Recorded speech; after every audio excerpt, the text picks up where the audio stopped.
Đâu là những loại vũ khí ngon ở thời điểm hiện tại? Cùng mình khám phá trong video này nhé. Welcome back to my channel.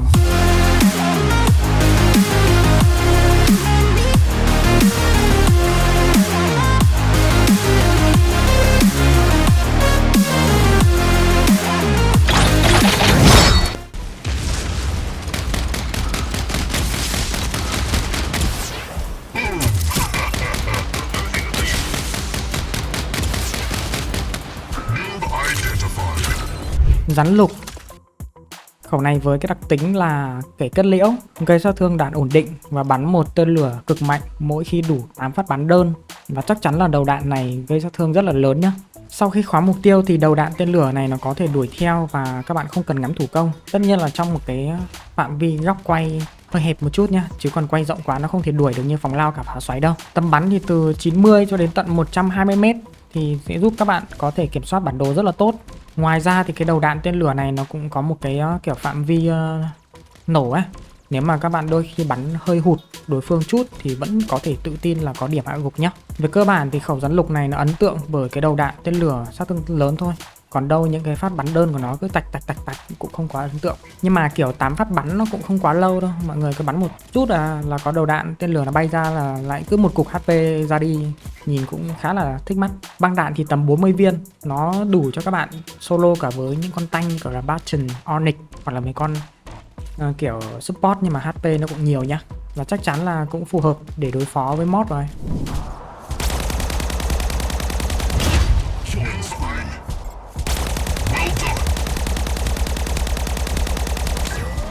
Phần công. Đặc tính liên hoàn, càng bắn lâu sát thương càng cao, có thể bắn với tốc độ cao mà không cần nạp đạn, nhưng khi xả đạn quá giới hạn sẽ bị gián đoạn do quá nóng. Khẩu này thì mình thấy là kéo HP rất là tốt, cho dù là gặp khiên các thứ thì cũng không quá là khó khăn khi dùng khẩu thần công này. Tầm bắn thì cũng khá là xa, là từ 80 cho đến tận 111 m. Tuy nhiên khi mà bắn quá xa thì khẩu này nó sẽ có hiện tượng là sẽ khó bắt mục tiêu, khác so với cái khẩu rắn lục, kiểu cái đường đạn nó sẽ bị bay á. Về dòng công kích thì chúng ta khép lại ở đây nhá.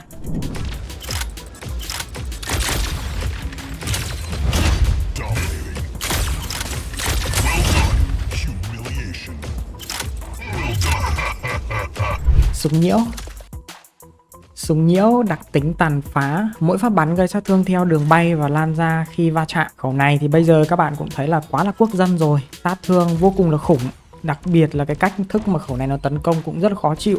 Tuy rằng cái tốc độ bay chậm thôi nhưng mà biết cách chơi dùng tùy vào cái trường hợp vị trí đối phương đứng nấp ấy thì né khẩu này hơi bị mệt đấy.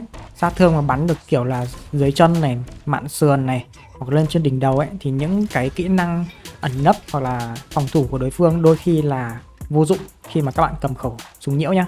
Khẩu này có tầm bắn là 91 m, mình thấy nó cũng không phải là cái gì đó nó quá là khó khăn, mà các bạn hoàn toàn có thể kiểm soát bản đồ với cái tầm bắn này nhé. Bán kính sát thương lên đến tận 7 m, thực sự là quá là gắt trong khẩu này luôn á. Ngoài ra thì nó cũng có thêm 10% xuyên khiên nữa, sẽ giúp các bạn đối phó với những con mà nhiều mod rất là dễ, đúng không? Mình nhắc lại thêm là khẩu này là có cái thời gian gây sát thương là 0.3 giây. Có nghĩa là khi viên đạn bay đến cái phạm vi gây sát thương là 7 m ấy, bán kính 7 m ấy, thì nó sẽ có 0.3 giây gây sát thương liên tục cho đối phương, lướt từ đâu gây sát thương đến đấy, và nếu mà chạm nữa thì nó sẽ lại nổ một phát nữa nhá. Chung quy lại là súng nhiễu bây giờ rất là khỏe, rất là quốc dân. Ai cũng nên cần có một hai khẩu súng nhiễu để có thể là chơi tốt.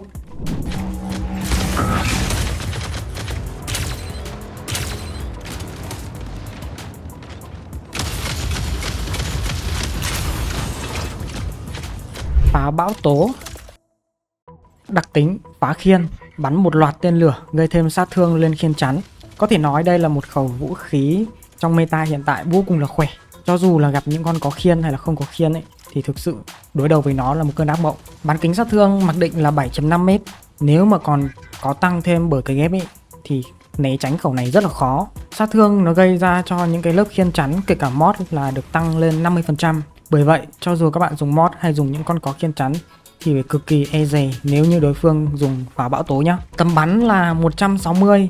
Với cái loại vũ khí tên lửa này thì nó có một cái đặc tính là sát thương nó gây trong mọi tầm bắn nó đều như nhau, nó đều được bảo toàn, nó không bị mất đi, nó không bị hao hụt, nó không bị những cái tác nhân kiểu là độ tỏa, nó kiểu như độ tỏa. Thì cái vũ khí dạng hỏa tiễn này là không hề, miễn là các bạn bắn trúng là được.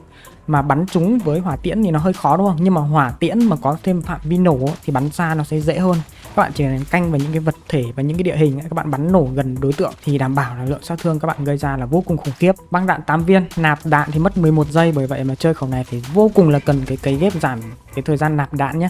Còn nếu được thì phải là huyền thoại thì mới phát huy được sức mạnh của khẩu này. Thường thì đối với những cái loại vũ khí nổ theo phạm vi thì đối phương cần phải có khiên chắn rồi là quay ra để né đúng không? Nhưng mà với cái loại pháo bão tố này nó lại khắc chế khiên ấy, nên thực sự mà đứng chịu cái khẩu này nó nhắm đến thì khổ cực kỳ luôn á.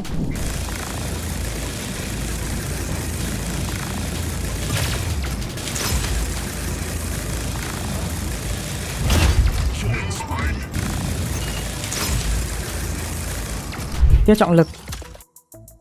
Đặc tính tích lũy, bắn vào một mục tiêu sẽ tạo ra hiệu ứng co sập. Nói về một dạng vũ khí tầm xa khó chịu thì tia trọng lực không thể bỏ qua được. Điểm nổi bật của khẩu này chính là đặc tính co sập của nó. Cứ mỗi 3 giây khi mà các bạn chiếu thì tia trọng lực sẽ tạo ra một vụ nổ sát thương co sập. Và khi các bạn sử dụng cả hai khẩu thì thời gian nó giảm xuống còn một nửa, là tầm 1.5 giây. Có thể nói chiếu vào mục tiêu trong thoáng chốc sẽ có một vụ nổ. Và cứ liên tục như vậy, mục tiêu rất dễ dàng bị kéo HP cho đến khi bị hạ gục. Khẩu này thì cực kỳ là khoái khi đối đầu với những con tanh chạy chậm. Còn với những con chạy nhanh thì đòi hỏi các bạn cần kéo tâm thật là chuẩn xác. Còn với cái dạng như kiểu Eclipse, nó bật kỹ năng thì nó không hề bị chịu ảnh hưởng bởi hiệu ứng co sập ấy nhá. Nên các bạn phải cân nhắc. Khẩu này thì nó chiếu ra một chùm tia sáng liên tục, nên mà nói về băng đạn ấy thì nó hơi trừu tượng một chút xíu. Nhưng mà có thể hiểu là băng đạn khẩu này rất là nhiều, bắn mỏi tay luôn. Tầm bắn thì là kể cả tối ưu hoặc tối đa nó đều là 100m, giúp các bạn kiểm soát bản đồ rất là tốt. Hoặc thậm chí là khẩu này các bạn có thể lắp vào cho những con cận chiến khống chế như kiểu là Eclipse, như kiểu là Zephyr, Surge, chơi cũng rất là ok đấy chứ không có đùa được đâu. Tóm gọn lại thì tia trọng lực là dạng chùm tia sát thương nổ khỏe và có thể phù hợp với đa dạng những cái con robot trong trò chơi.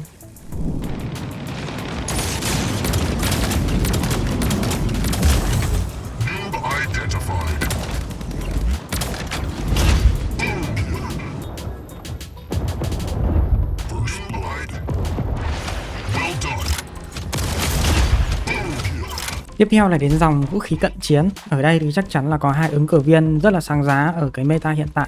Một là súng lửa, hai là súng ngược.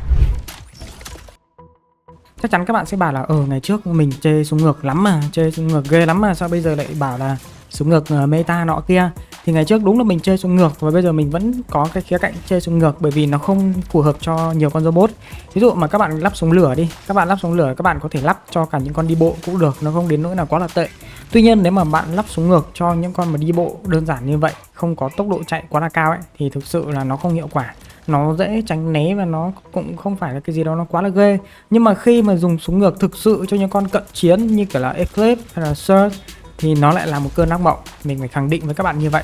Và Ember Gun thì cũng tương tự. Ember Gun với cái khả năng bắn liên tục này và có cái hiệu ứng quá nóng ấy, nó cộng dồn sát thương, những cái phát bắn tiếp theo lại đau hơn những cái phát bắn trước, nên là cái lượng sát thương của Ember Gun gây ra nó cũng vô cùng là khủng khiếp.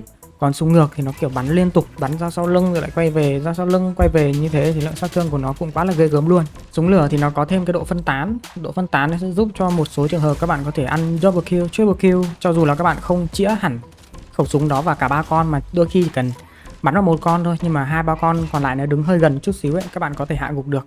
Tuy nhiên với cái súng ngược lại khác, cái súng ngược nó đòi hỏi các bạn là phải dí chuẩn mục tiêu thì mới có thể là gây sát thương lớn được, và nó chắc chắn là không thể nào làm như khẩu súng lửa được. Và nếu mà muốn ăn vài ba mạng liên tục ấy thì các bạn phải nhanh chóng kết liễu đối phương này rồi chuyển qua mục tiêu khác, thì như thế là mới phát huy được sức mạnh của súng ngược.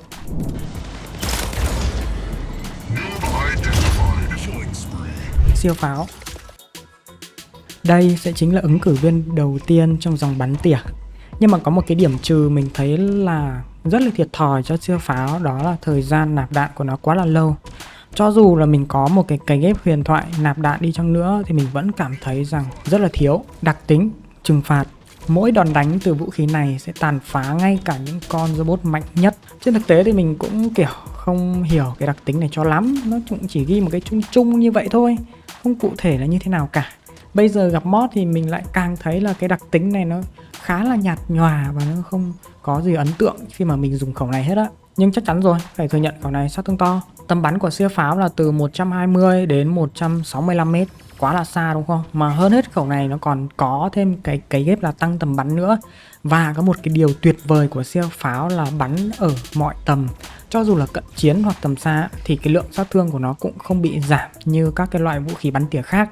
Thật ra ở đây chúng ta có một ứng cử viên nữa, đó chính là khẩu Gauss hoặc là cái khẩu lượng tử. Tuy nhiên thì hai đối tượng này không đủ khả năng để mình xếp vào video này nhé. Tùy vào mức sao nhưng mà với một khẩu siêu pháo ở mức full tím ấy, thì nó sẽ có 15% cơ hội gấp đôi sát thương. Tuy không phải là lớn nhưng mà cũng có ích trong trận đấu.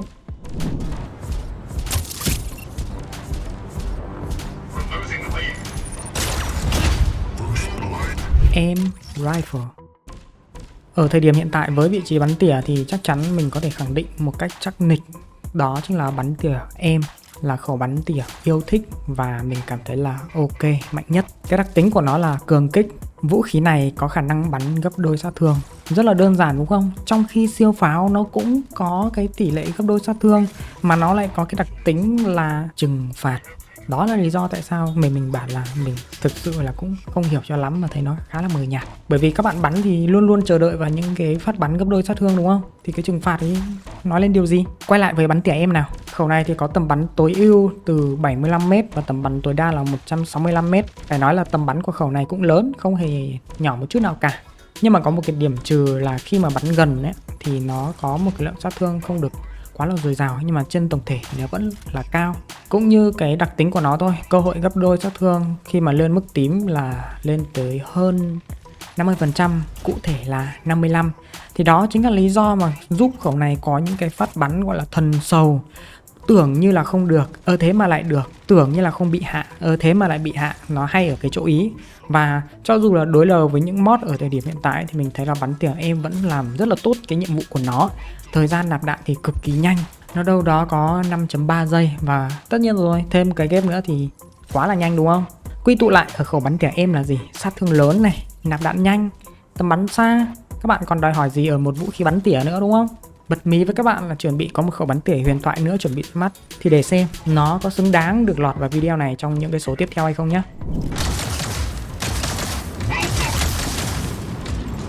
Pháo băng.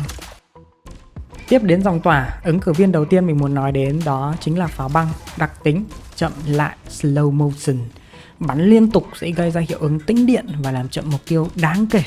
Thực sự là rất là chậm. Tầm bắn của khẩu này là 95m, cả tầm tối ưu và tầm tối đa. Theo mình là cỡ này cũng đủ để mình kiểm soát bản đồ với những cái bản đồ nó có kích thước khá là lớn nhá. Độ phân tán là tầm 0.7 thì cái độ phân tán này nó khiến là nếu mà các bạn bắn xa sẽ có cái tỷ lệ lệch mục tiêu thôi. Bán kính sát thương là 5m. 5m nó không phải cái gì đó là quá là ghê, nhưng mà vì có thêm cái hiệu ứng làm chậm ấy nên khi các bạn đã bắn trúng một viên rồi thì cái tỷ lệ viên tiếp theo trúng sẽ rất là cao. Và hơn hết là khẩu này nó còn có thêm cái ghép là tăng phạm vi nổ. Thì nếu mà như vậy chúng ta sẽ có một khẩu dạng tỏa rất là ngon đúng không? Làm chậm này, sát thương to này, lại còn có cả sát thương theo vùng phạm vi nữa. Thì cái việc có thể bắt được mục tiêu khiến đối phương bị làm chậm để có thể trúng những cái viên tiếp theo nó sẽ rất là dễ dàng đúng không? Ngoài ra có một điều mình rất là thích ở khẩu pháo băng này là các bạn hoàn toàn có thể chơi cận chiến được mà nó không xảy ra tình trạng lag hoặc là nóng máy, chơi rất là ok, nó rất là mượt.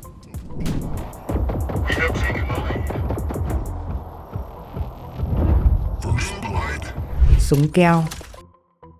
Wow, mình vẫn còn nhớ cái đợt đầu tiên súng keo ra mắt nó đã tạo nên một cái ấn tượng rất là tốt trong bản thân mình, bởi vì cái cơ chế viên đạn nó rất là độc đáo, dính vào địa hình hoặc là đối tượng sau đó nổ và cảm giác như là đối tượng đang mang những cái quả cầu chết chóc vậy. Đặc tính bom keo, ôi tên cứ như kiểu phai phai nhỉ, bắn ra những quả bom dính vào các loại bề mặt và phát nổ sau một khoảng thời gian ngắn. Chắc chắn là tất cả những loại vũ khí mình kể là sát thương đều phải lớn rồi nên mình cũng không quá là nhấn nhá nhiều vào cái chi tiết này nữa nhá. Tầm bắn là từ 100 lên đến tận 300m và cái khẩu này nó còn có thể bắt mục tiêu rất là tốt, nó giống như ở bệ pháo các bạn ấy, nó bắt mục tiêu rất là tốt. Nên là mình thấy là bắn tầm xa mà chọn cái chế độ tâm ngắm mà có thể khóa được ấy thì nó dính ảo lắm, tâm lia khá là xa nhưng mà nó vẫn có thể bay theo một cái hình vòng cung và nó găm vào đối phương, rất là ảo luôn. Ngoài ra thì khẩu này nó cũng có cái độ phân tán là 0.7, thì độ phân tán này chắc chắn rồi là bắn càng xa thì nó sẽ càng khó dính, nó sẽ càng khó bắt mục tiêu đúng không? Cũng tùy vào mức sao, nhưng mà một khẩu keo ở mức full tím nó sẽ có cơ hội gấp đôi sát thương lên đến 25%. Thì điều đó nó sẽ giúp các bạn có thêm những cái phát nổ theo phạm vi tuyệt vời và gây sát thương lớn, rất là ok nhá. Bán kính sát thương của khẩu này mình nghĩ là cái khẩu mặc định của bán kính lớn nhất lên đến tận 9m các bạn nhé. 9m là thứ không thể nào mà đùa được. Và đó cũng chính là lý do tại sao khẩu này không hề có cái ghép tăng cái bán kính nổ nữa. 9m là quá là ghê rồi. Nó dính vào một con đó đi vào một nhóm khác, nổ bành. Nó dính vào một cái bức tường, không may có ai đó đi gần, nổ bành. Và các bạn cũng lưu ý một chút là thời gian nổ khi mà dính vào đối tượng là robot là 2 giây. Và thời gian nổ khi dính vào bề mặt là 4 giây. Hãy chú ý thông tin này để có những cái pha tấn công thật là tuyệt vời nhé.